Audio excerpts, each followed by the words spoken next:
Okay, welcome everyone to the estate planning webinar. It is part of a series, our last series of the year, on life and estate organization and planning. Believe it or not, there's just a lot of things that get missed in your life when you're busy being self-employed and making money in real estate, because it can be all consuming, that very often we forget to organize our life and have everything done and completed. So the end of the year, I always like to go through sort of life planning, uh, educational things. So that's what this is. And it's part of a three-part series. We're going to talk about estate planning today, which really is the first step that everyone really should have done. It typically comes after the fact, but it is preferable that it is the first thing that you do. Every family needs an estate plan. And those of us that are self-employed and have and owned real estate, it is quadruply more important to have an estate plan. About once a month, I get a call from a client who wants to buy a property, and the owner of the property has died, which means it's the heirs, the children, are trying to sell it. And it's a great deal because it's an estate sale. So these are things that a lot of clients try to go after. And then they realize that the children or the heirs cannot sell the house because the house is not in a trust, which means it has to go to probate. And I am happy to do probate for you.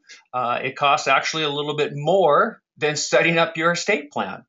So setting up an estate plan is really the first step, and it's extremely important if you own real estate or if you own businesses, because it will be part of your business succession and what happens to your businesses if something happens to you.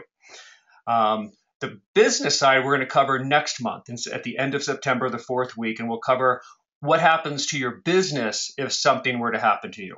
But since setting up your estate plan is step number one, that's why we're starting with that today. So, estate planning. Hopefully we can get this PowerPoint. Good. Okay.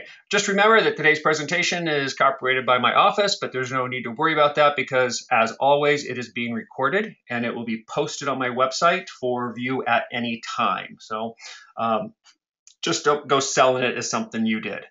Also, today's information is educational. If you need specific information and want specific advice or counsel, please give the office a call. We're happy to talk with you. But today, this is education. And that's the purpose. Okay, we do this every month. Okay, this is just my background. Again, most of you are familiar with me and know all of this. I've been around for quite a while and very happy to do so. So both an attorney and real estate investor. So got quite a bit of experience in both of those.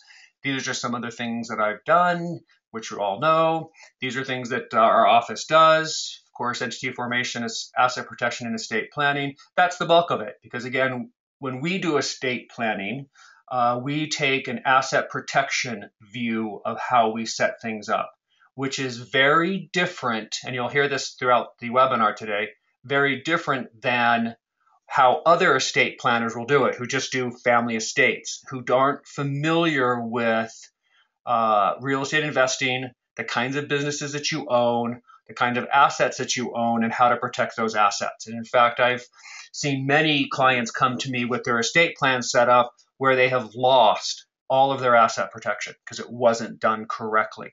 Not that it was done wrong necessarily. It's just it was done for a different purpose by somebody who didn't understand your needs as a real estate investor. So we do things differently. Okay, here we go. Family estate plan. These are the things that you should have. Okay, every family should have this, period. All of you, I'm sure, own your own home. That alone is enough. But there are other reasons, because most of you will own a business. And again, that is another reason. So if you own real estate and you own businesses, you really do need the family trust. And that's the first and the main document. It's called the Family Living Trust. We'll talk a little bit more about that. We'll talk about all of these in detail. But this is just a checklist. So you should have a family living trust. This is different than a land trust. Many of you real estate investors use land trusts in the purchasing of property to hold title for anonymity and privacy and stuff like that, or for wholesaling. This is different. This is a very different document. So this is a family living trust with the express purpose of estate planning and asset protection. Okay. A pour-over will. This is a companion document to the trust. A will is great, and many clients have wills, and they think that's enough because in the will it says, I want this person to be my administrator, and I want this person to get the house. Okay, which is great because at least it gives the instructions from the deceased of what they want to have happen. However, a will cannot take title to property, and it cannot take ownership of entities. Therefore, you cannot put your house into a will. And if you die with just a will, that will still need to go to probate, go to court, and get court approval on the appointment of that administrator, who will then have the permission and authority to sell the real estate. Okay, so a will alone is not enough. When we have a will and a trust combination, we call the will a pour-over will, because really the family trust is the main document. It can take title to real estate, it can take title to entities, it can take title to savings accounts, it can take title to brokerages accounts, it can be named the beneficiary of retirement accounts, and all these other things. Things that don't have title or ownership per se, things like furniture, jewelry, clothing, family heirlooms, artwork, these are captured by the will. So the will sort of grabs onto everything else and pours it into the trust so that it's allocated according to the dictates of the trust. So they work hand in hand. Just think of them as, really one document, but it is a trust and a will. Okay. Power of attorney. This is in the event that something happens to you and you become incapacitated or incompetent or comatose and unable to make decisions for yourself. It gives authority to somebody else to act in your behalf. Now, be aware that powers of attorney are not valid after you die. Okay, did that sink in everywhere? A lot of people think, oh, well, I'll just give a power of attorney to my wife or to my child to sell my house after I die. Unfortunately, a power of attorney ends with your death, period. So a power of attorney is not something that can take the place of the trust. But it does work really, really well and is very important for events that might occur during your lifetime and before you die. Okay. Healthcare directive living will. Healthcare directive is essentially what you want to have happen to you. It usually comes with HIPAA releases. As you know, that there are privacy with your medical records, and a hospital is not allowed to release that information to somebody unless they have written authorization.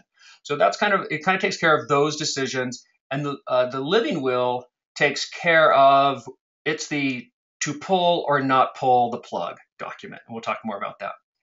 And then finally, corporate succession documents. That's mostly what we're going to talk about next month. But I do want to bring that up because you go to a typical estate planner, they won't even think about this. They won't know to do it. They won't do it. They won't suggest to do it. And they'll do things differently, which could lose your asset protection. So we do things differently. We use corporate succession documents because that is our specialty, is corporate asset protection. Okay. The family living trust. There is these are other names for it. It's very often called a grantor trust, a revocable trust, inter vivos trust, or sometimes a grantor revocable inter vivos trust. Okay. The family living, those words, that's just a description. Okay. It's just that this is the family's trust. So that's a description. It's an adjective. It's not necessarily a definition of the trust itself. It's really a grantor revocable trust. Inter vivos means among the living.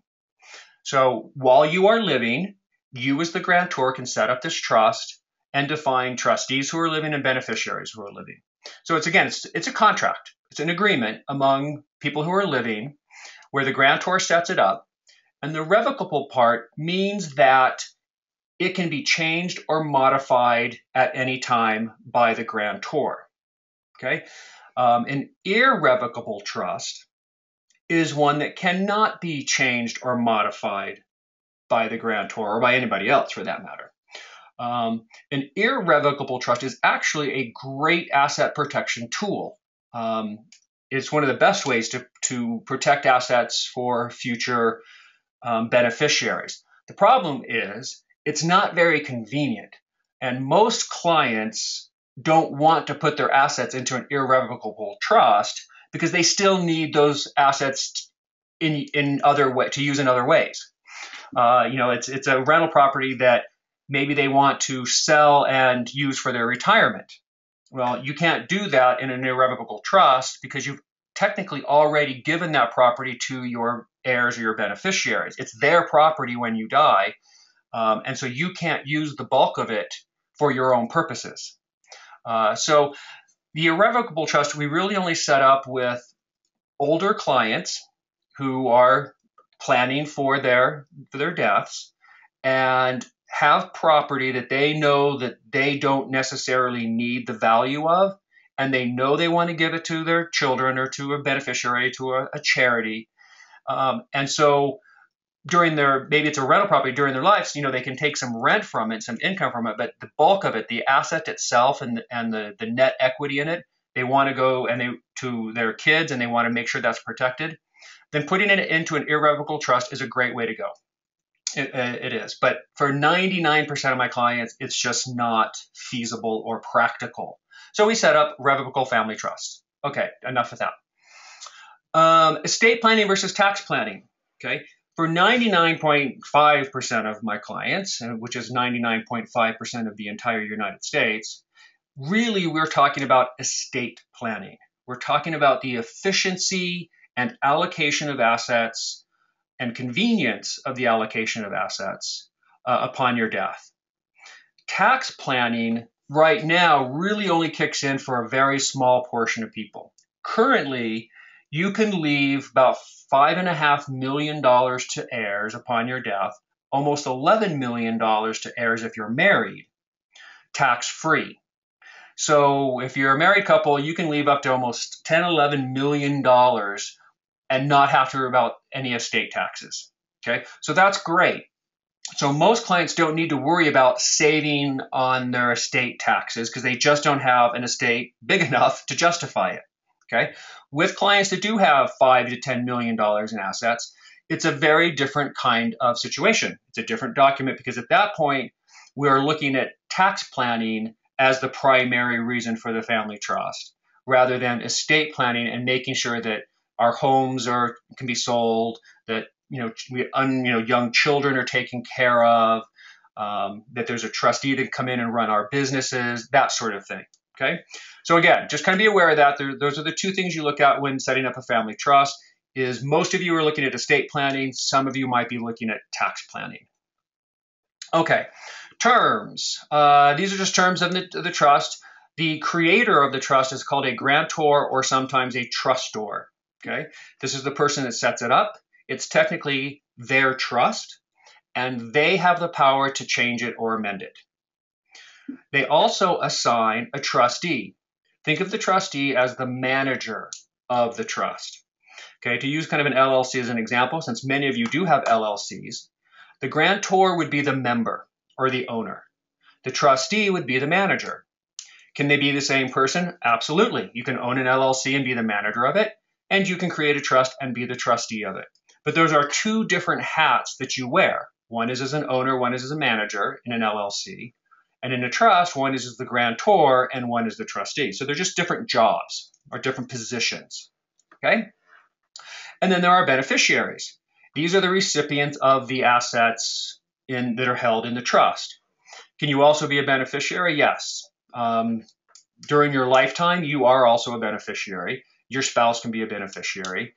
And then usually children or heirs or charities, et cetera, after that. Okay, so those are the three labels of people involved in a trust. So the trustee, remember, during your lifetime, in most families, will set it up whereas the husband and wife are the trustors or the grantors. And they very often will both be trustees at the same time, so they'll be co-trustees. And during their lives, they have the managerial responsibilities for handling the assets and bank accounts and stuff like that. When they die, there's what is called a successor trustee. This is the next in line manager of the trust. So that's the person, it's probably a child. It can be a corporate trustee, a banker, attorney, or accountant. But it's typically somebody in the family who will step into the shoes of the deceased upon their death. And then they will be responsible for executing this trust.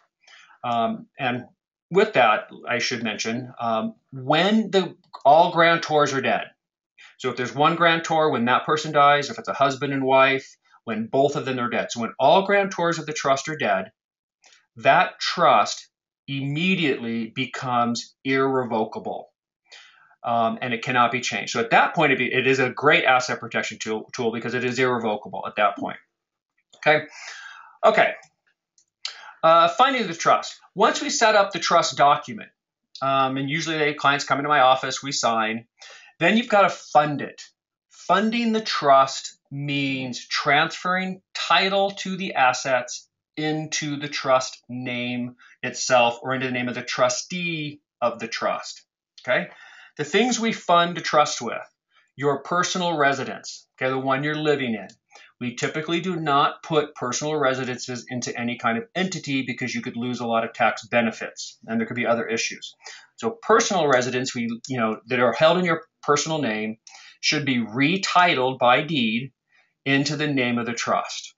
Okay? And here in Utah, it actually reads the name of the trustee for the name of the trust, and then the date of the trust. But any title company or attorney should know how to do that warranty deed into the family trust. So put your personal residence into it. Bank accounts, savings accounts, brokerage accounts like stocks, bonds, mutual funds, those can all be named, but usually named beneficiaries is how it works. You need to call your bank, call your brokerage, and say you need to change the beneficiary or something like that to the name of the trust. That way, when you die, that successor trustee has legal authority to access those accounts and sell them or liquidate them or change them or whatever, withdraw from them. Okay. Retirement accounts. Typically, we don't put a retirement account directly into the family trust if it's a husband and wife. The first beneficiary named on your retirement account should be your spouse. And then the second beneficiary on those retirement accounts can be the trust. And there are reasons for that. If you're a single person and it's just your trust, you can name your retirement account as the beneficiary. And the reason being is if a retirement account goes to either a human being or an irrevocable trust, and remember, trusts are not irrevocable until all grantors are dead. So that means when the husband and wife are dead. If it goes to a human being like your spouse or to an irrevocable trust after the grantors are dead, then that trust or that person can keep the money in that retirement account for as long as they need, growing it tax-free. If it goes to something else, like if you were to name a revocable trust as the beneficiary and you died, and that revocable trust took that IRA or 401k, you would have to liquidate that IRA or 401k within 5 years. Okay, many clients, particularly if they have young children, don't want that to happen. They want that IRA to continue growing and growing and growing, and so it has to be. You have to set up the beneficiaries correctly. So again, the rule of thumb is if you're a single grantor on your trust, when you die, it becomes irrevocable. So therefore, you can probably put the name of your trust as the beneficiary. If you're a married couple, then put your spouse as the primary beneficiary. That way, if you die, it goes to your spouse, and your spouse gets the ability to leave the money in that IRA for as long as they're living. When your spouse dies years down the road, at that point, your family trust becomes irrevocable. And at that point, your trust can take it and keep the money in the IRA account. Okay, so there you go on funding. Can get a little complicated, but that's something we go over with clients when we sit down and sign things. Yearly review. I always recommend December. That's why I kind of take this last bit of the last few months of the year talking about family and estate planning and corporate succession and getting your house in order. I say December, right before the new year. Christmas, you're thinking family. Family gets together. It's a great time to remember, oh my gosh, I should review my estate plan. Maybe there are new grandkids. Maybe there's been a divorce in the family. Okay, maybe your corporate holdings have changed. Maybe your real estate holdings have changed over the course of the year. So at the end of the year, around Christmas time, it's just a great reminder to review all of your documents. Make sure you have them. Make sure you know where they're at.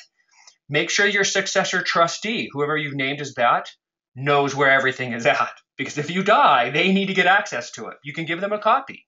But make sure, just make sure that your house is in order. And every December, we send out to our clients a family organization checklist to go through. So you'll be getting that in December, but we're covering some of it now. Special things within a trust that we put in that I don't always see in other trusts that estate planning attorneys create. A special needs trust. This would be if you had a child with maybe a disability or a child that needed, that you weren't really sure you wanted to leave money to because maybe they're irresponsible, maybe there's drug problems, maybe there's mental disorders. You can instruct the successor trustee of your trust, instead of giving the money to that child, to set up another trust specifically for that special purpose. So think about things like that. Also think about your beneficiaries. What if you have a child and they might be getting a divorce, or they have a huge amount of debt and you don't want their inheritance to go pay that debt. You want it to be used maybe to pay their living. So in that sense, you need that successor trustee to be able to set up, instead of just giving money to the kid outright, but to set up a separate special trust that will control the money in those events. Okay. Retirement accounts, we kind of talked about that. Closely held businesses like LLCs, there should be language in the trust that allows the trustee to manage these LLCs, which are a trust that we set up do. And many of you, this is something that a lot of estate planners don't understand, is they understand it, they just don't know that you have it, is most real estate investors have an S-elected LLC or S-corp, right? It's what you run your real estate commissions through, your wholesaling through, your flipping through, bird dogging through, okay? Whereas your LLC, like your series LLC, is held for rental properties. That's a closely held business. But these subchapter S companies, these S-elected companies, whether it's an LLC or Inc., are very special. And there's a special rule that says only a human being can own an S-corp, which means your family trust can't own it while you're alive, and it can't ever really own it because it's not a human being. But there is what's called a QSST. It's a qualified subchapter S trust that can be created to take ownership of your S-corp if you were to die. So for example, if you were to die and there was no provision for the trustee to set up this QSST, the trustee could then come in and take over that S-elected LLC, but within a year approximately, they would pretty much have to wind that company down. But maybe you don't want your company to wind down. You want it to exist after you die. And you want it to exist for the benefit of your heirs. Okay, that trustee, that successor trustee, then needs the authority to set up a QSST to take ownership of your S-corp. Okay, and we pretty much automatically include that in that language in every trust we set up, because pretty much all of my clients have S-elected LLCs. We also put in provisions for a trust protector or trust advisor. It's another name. What this is somebody that you can appoint to advise the successor trustee. Why do we do this? Most successor trustees are family members. That's kind of standard. It's a child, maybe it's the oldest daughter or oldest son, or a brother or sister, but it's usually a family member. Most people want a family member to be the successor trustee. Some people don't, but most people want a family member to be a successor trustee. Well, maybe this child that is going to come in and step into your shoes as the successor trustee, maybe they don't know anything about real estate or flips or remodels or how to deal with tenants, right? Because this is your business and this is what I know about your business. They may look at all of those rental properties and see the cash and say, oh, let's just sell all these rental properties and cash out and all the kids will get the money and walk away. Sounds great, but what if you're in the middle of a recession and there's the value of those properties is down 20%? If they hold on to those properties for a couple more years, they'd make a whole lot more money, but they just don't know that because they don't know real estate. You can assign a trust protector, a trust advisor in your document that can come in and actually not only discuss with the successor trustee, but you can give them authority to help make decisions of what to do. So trust protectors are usually, they might be accountants or certified financial planners, they might be lawyers, they might be other real estate investors who you partner with or something like that. But it's usually somebody who knows your business and can advise the successor trustee on what to do. So that's just something that we put in that we think is very, very valuable in our family trusts. Okay. So if you have a family trust, make sure you've got those in there. And if you don't, just let us know and we can create new documents or modified documents just so that we get that language in there. And all you got to do is just include the language in the family trust. Okay, the pour over will. Again, we talked about this. It works in conjunction with the trust. It captures anything not in the trust and pours it in. Okay. I also mentioned earlier that the will alone does not avoid probate. Okay. So if you have just a will, you're still going to have to go to court and spend $1,000 or $1,500 going through probate to get that done. And so just remember that you really do need a trust to avoid the probate. And remember, we talked about funding, so you got to make sure that's all done. The will usually comes with a schedule of items or assets. So these would be, you can list there in this schedule all the personal belongings and what you want to have happen to them. So let's say you've got a gun collection that you want to go to a specific child. That gun, you can dictate in that schedule that I want my gun collection to go to X, or I want my mother's wedding ring to go to Y. So remember, we don't always fill those out, and those can change over time. That's a great time, again, in December to review your document and say, oh, yes, I want to give this to so-and-so, so let's write it down and sign it. Okay, a will must be witnessed. It's kind of FYI. A trust is not. A trust only needs to be notarized, but the will does need to be witnessed by 2 other people. And Utah small estate probate, less than $100,000. If you got a pretty small estate, let's say there's just one house that needs to be sold, and net equity is less than $100,000, and all the heirs agree what to do. We can go to what's called informal probate. It's about $1,000 to $1,500. It's a little over $1,000 to do an informal probate. It can be done in a couple of weeks, and so it's not super bad. But if the heirs can't agree on who is to be the administrator or what to do, or if the estate is a little bit bigger, then you got to go through formal probate. And formal probate is going to cost you a couple of grand, and you got to show up at court, and all the heirs get a chance to bicker and yell and scream and say why they should be in charge and blah, blah, blah. And the judge will have to make a decision before anybody's appointed, and it can take months and months and months. Okay, so that's kind of the differences here in Utah between probate. If it's friendly and easy, you can get it done in a couple of weeks for about $1,000. If there are any issues, it could be thousands and take months. So beware of that. And the family trust avoids all that. And most trusts, by the way, have clauses in there that if any heir challenges the trust, they get $1. So it's kind of an incentive not to challenge anything. Okay, powers of attorney. Again, this is just documents in your family estate package. There's a general power of attorney that covers just about everything. So a general POA will give your attorney-in-fact the authority to do just about anything in your life. A special POA will only cover certain listed duties. We very often do special powers of attorney for the sale of real estate. Husband and wife need to sell their house. The wife can't show up at closing. And so the wife gives the husband a power of attorney so that he can sign her name at closing. And it's just for that one specific thing and nothing else. A springing power of attorney is one that begins with incapacity. So it's a document that appoints an attorney-in-fact and gives them authority to act on your behalf, but it doesn't become valid until you are judged incapacitated, usually by doctors that confirm that you are comatose or something like that and you're incapable of making decisions, or a judge. So many clients just, with husband and wives, generally it's a general power of attorney and they'll let do anything. Sometimes we do make it a springing power of attorney so that it doesn't kick in until they actually become incapacitated.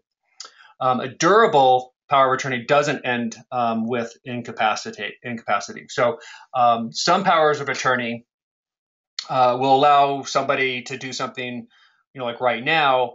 And if the other person becomes incapacitated, that power of attorney could end, that the authority could end, but in a durable one, it does not. These are just variations of the POAs. Generally, what we do is either a general or special springing power of attorney for our clients. Okay. And as I said earlier, remember, all POAs end with the death of the grantor, the person creating the power of attorney. They do not work after you're dead. They're null and void.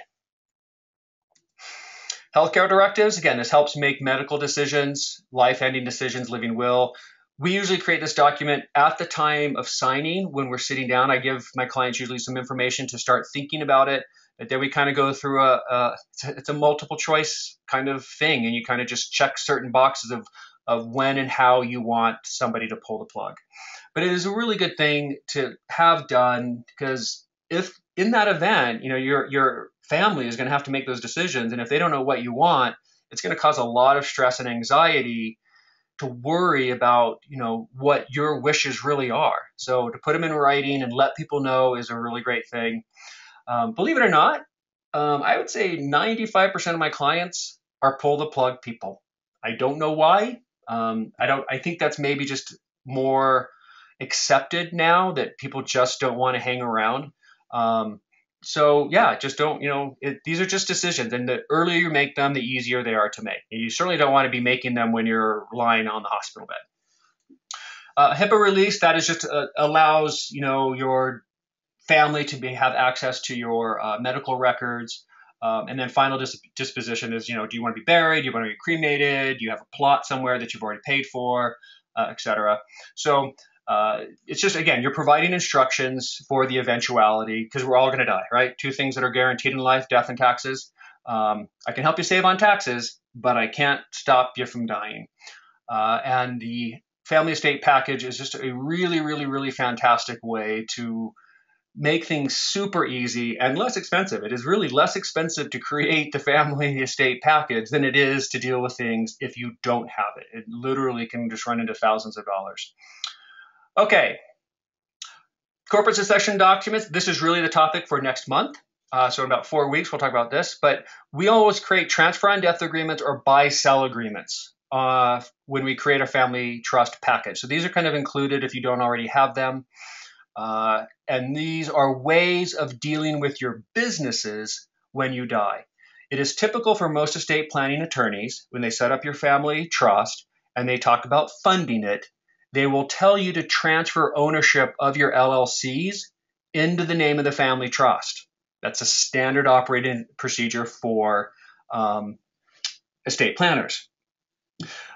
However, if you transfer your LLC into a family trust, it suddenly becomes a single member LLC, which does not have the same protections as a multi-member LLC.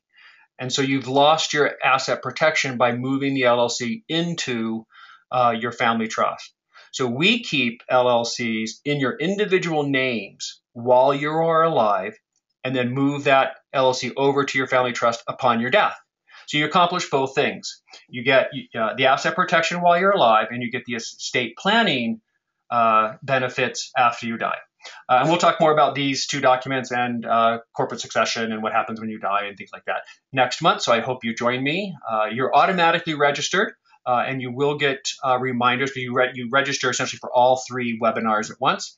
So please join me next month when we continue this conversation about how to deal with your business entities if something were to happen to you. Okay, again, that webinar is on September 25th, and also during the month of September, because this is a corporate succession life planning kind of webinar, we are doing a special of $500 off our estate planning package, which is normally $14.99. So during the month of September, it is only $9.99. So anyone considering doing a family estate plan at this point, including all the extra documents that we do that many other estate planners don't do, it's only about $1,000. So it's a great discounted rate, about a third off. So all you got to do is send me an email or give the office a call, and we can get you taken care of. Other than that, I will now hold off and just hang on the line for a little bit to see if anybody has any questions. So feel free to type in your little question thing if you've got any questions. And if not, hope you have a great day. Go grab some lunch, and I will talk to you soon. So time for questions.